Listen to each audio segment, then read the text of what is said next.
So I'm going to walk through an example of how students may explain their thinking with the objective 1P from the 6th grade ISAT, asking students to explain their thinking when using visual models to divide whole numbers by fractions. So I'm going to do this by using the exemplar student response from the end of institute assessment about the two students who have 12 cupcakes and each person wants 3/5 of the cupcake. How many people can they give cupcakes to? So the question asks students to both draw a visual model as well as explain their thinking. So I'm going to do both simultaneously with the powers of technology, as well as include a written response.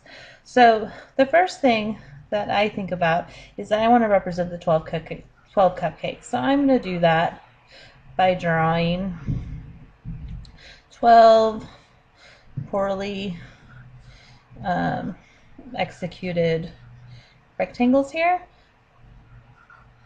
and these are going to represent my cupcakes. And for students who are still very much at the concrete pictorial stage, they will need to do this.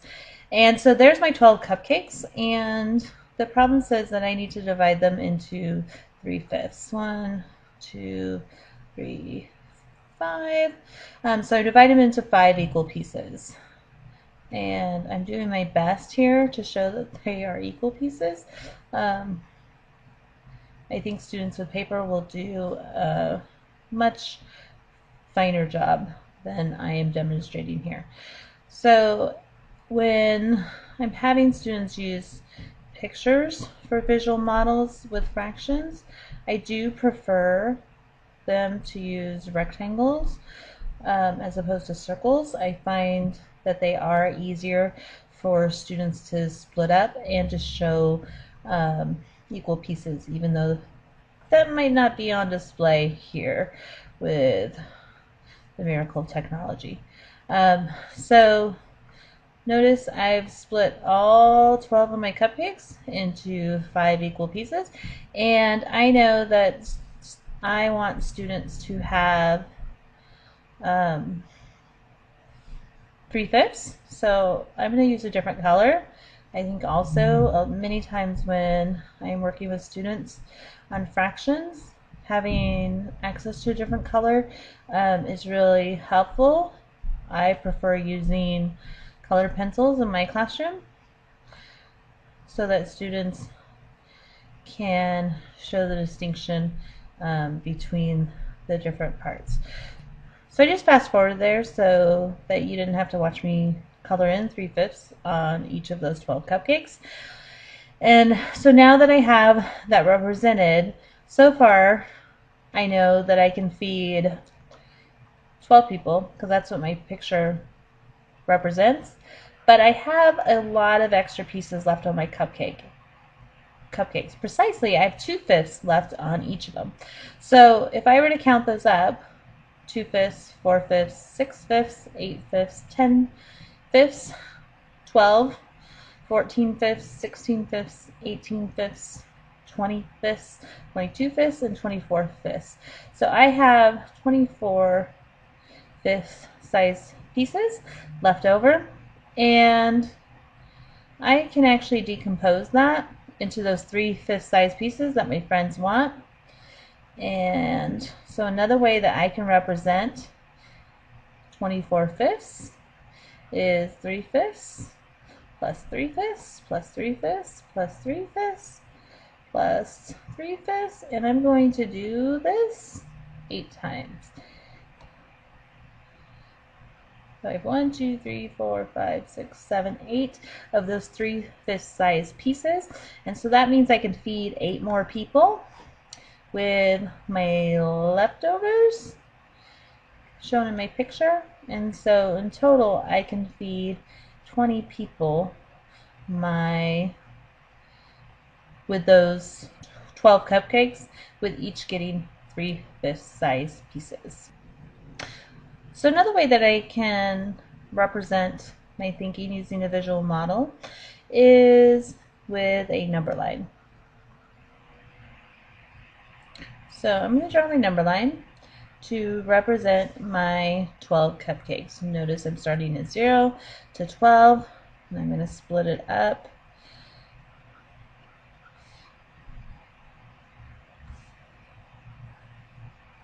The number line is a big push and model with Common Core, particularly in California. It was a standard that California chose to add.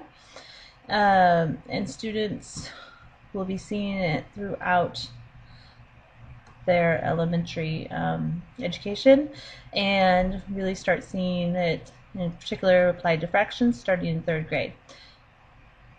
And so I have my 12 cupcakes, but I know I need those in 3/5 size pieces.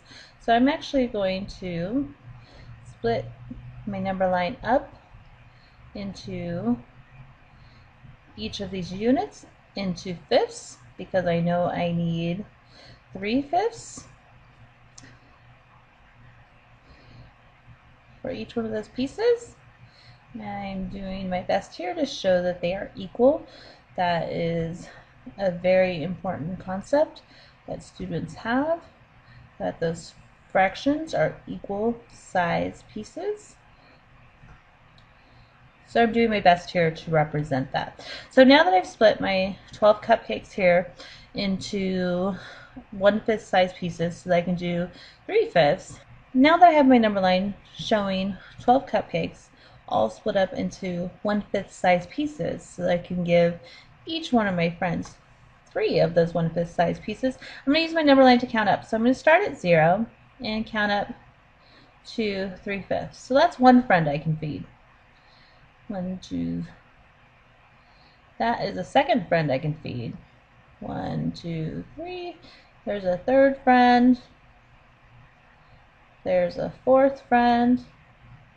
And there's a fifth friend. Now some students may need to keep on counting by 3/5 all the way to 12. But I see that right now I can feed 5 friends just using 3 cupcakes. And I know that I can, 3 is 4 times 12. So I can actually take that 5, multiply by 4, because I know each one of those combinations of additional 3 cupcakes, I can feed 5 more of my friends, because I just showed it here. And that tells me that I can feed 20 people with my 12 cupcakes, and with all of them receiving a 3/5 size